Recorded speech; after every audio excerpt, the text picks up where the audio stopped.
Di sini kita akan melakukan pembuatan ulir atau pengetapan.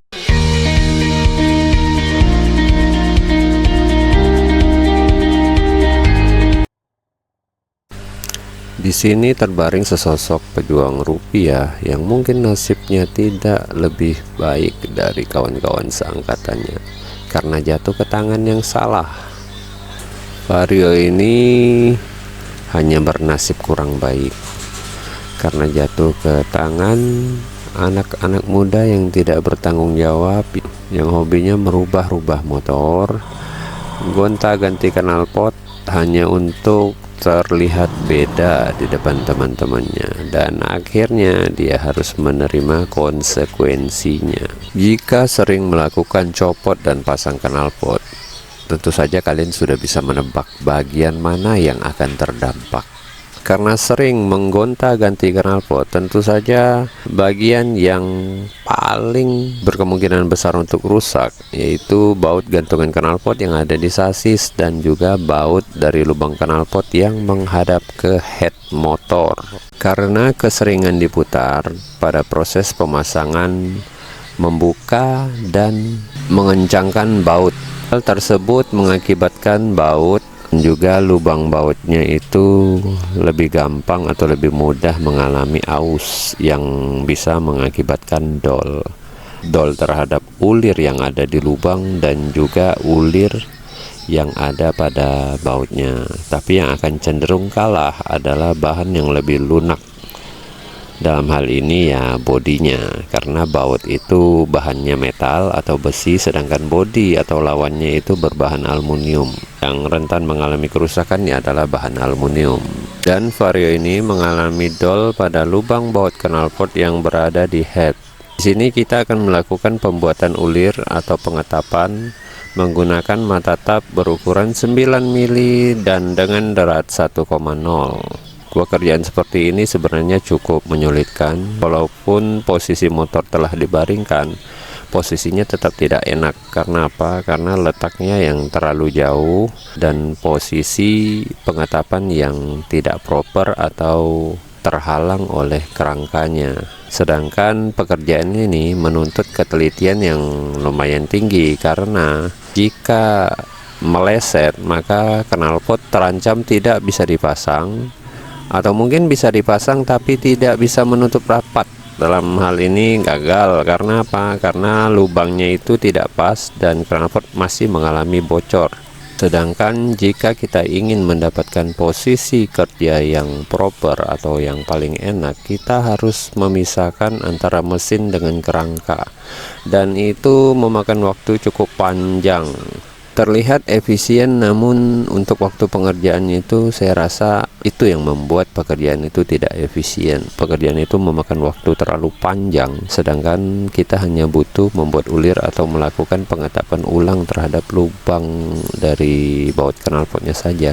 Pekerjaan seperti ini terlihat sederhana, namun memiliki tingkat kesulitan dan kerumitan yang cukup tinggi, mengingat lokasi pengerjaannya itu sangat sulit dan rongga tempat kita bekerja itu sangat menyulitkan kita untuk bergerak, dan proses pengerjaan ini tidak bisa berlangsung cepat. Sedangkan semakin sulit pekerjaan itu, harganya tentu akan semakin mahal juga, mengingat resiko yang ditanggung oleh kita sebagai orang yang mengerjakan bahan tersebut akan menanggung resiko yang cukup tinggi atas kerusakan ketika kita salah atau gagal mengerjakan pekerjaan seperti ini.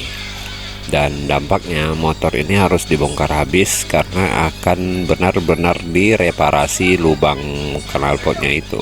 Setelah melakukan pembuatan ulir dalam waktu yang cukup lama, kita mencoba memasukkan baut 9 mili atau lebih terkenal di bengkel itu baut 11, seperti baut-baut knalpot yang ada pada Honda Supra yang bertipe baut 10, yang ketika dol akan menggunakan baut ini menjadi baut 11. Dan setelah kita tes dan kita coba, ternyata deratnya berfungsi dengan baik dan bautnya pun bisa terkunci dengan cukup kencang.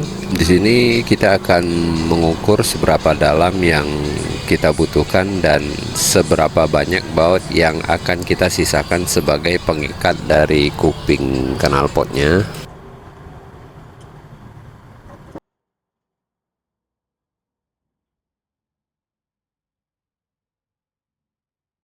Dan setelah itu kita akan melakukan pemotongan terhadap topi bautnya, karena kita akan memfungsikan baut ini sebagai baut tanam yang akan selalu berada di headnya tanpa harus dibuka, karena ketika pelepasan knalpotnya kelak hanya akan membuka bagian nutnya saja atau betina dari baut ini. Di sini kita akan menggunakan gerinda untuk memotong kepala bautnya. Tentu saja sebelum kita potong, baut ini sudah kita ukur untuk mengetahui berapa panjang yang kita butuhkan untuk baut ini tertanam pada head motor vario ini. Karena jika kita melakukan pemotongan tanpa melakukan pengukuran dan tanpa mengetahui seberapa banyak yang kita butuhkan, ketika baut ini selesai dipotong dan kita salah potong, itu sangat bahaya karena bakalan kerja 2 kali, karena sisa baut yang kita butuhkan ternyata tidak cukup untuk mengikat kuping dari kepala knalpotnya.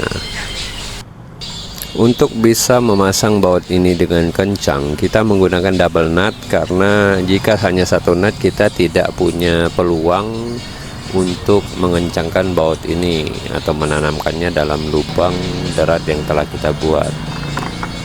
Dan di sini kita menggunakan lem besi ya, bukan lem besi lokal. Ini saya beli di all shop karena tipe lem ini cukup bagus digunakan mengingat daya tahannya terhadap panas yang cukup tinggi. Dan ini tidak seperti lem besi hitam putih yang biasa kita jumpai di toko bangunan ya. Karena lem besi hitam putih itu lebih cenderung cepat kering dan cepat membeku, sedangkan tipe lem yang saya pakai ini memang tipe lem 2 warna, sama kita sebutnya lem kawin. Hanya saja tipe lem ini tidak cepat keringnya, bahkan sangat lama. Dan sifat dari lem ini, jika terkena panas dia makin keras. Karena sifatnya yang lama mengering atau lama mengeras, kita punya waktu yang cukup leluasa untuk mengepaskan baut ini ke posisinya, dan kerjaan kita bisa lebih santai tanpa harus terburu-buru waktu karena takut lemnya bakalan mengeras dengan cepat. Saya memilih lem tipe ini karena ini akan lebih banyak memberikan kita jeda waktu untuk melakukan penyetelan terhadap baut yang akan kita pasang, dan kita bisa meminimalkan kesalahan yang akan kita buat ketika pemasangan.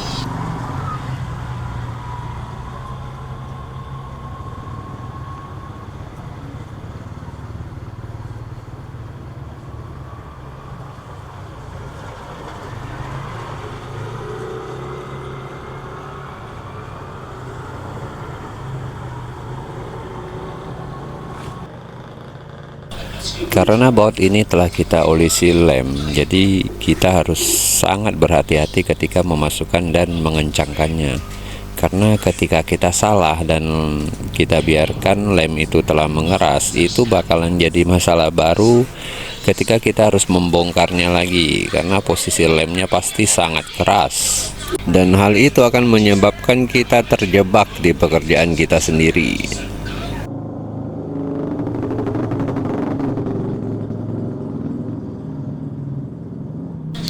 Setelah dirasa semua pemasangan telah selesai, baut yang kita pasang juga sudah cukup tepat dan kencang, kita harus melepas nut gandengan yang kita buat untuk mengencangkannya,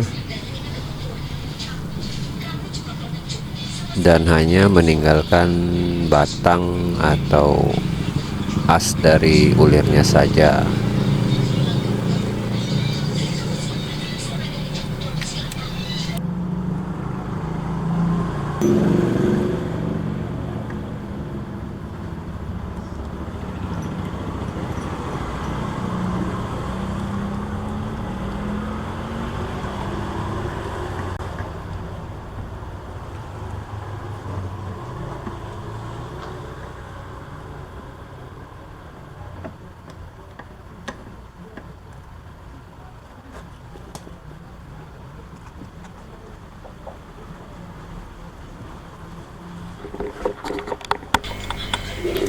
Dan akhirnya bautnya telah terpasang dengan baik.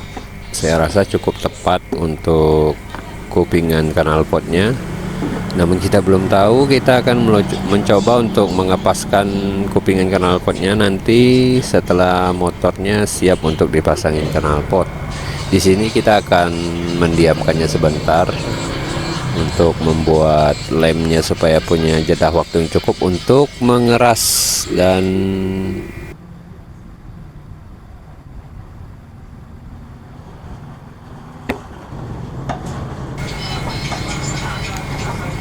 setelah menunggu jeda yang lumayan lama, sekarang kita akan mencoba untuk mengepaskan kuping knalpotnya.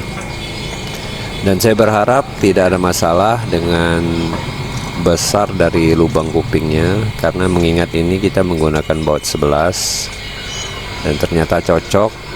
Jedah dari baut kuping knalpotnya ternyata cukup besar untuk dimasuki baut 11. Sini kita akan memasang nutnya dan mengencangkannya. Berharap tidak akan terjadi kebocoran lagi dan pemilik motor ini bisa puas dengan apa yang kita kerjakan.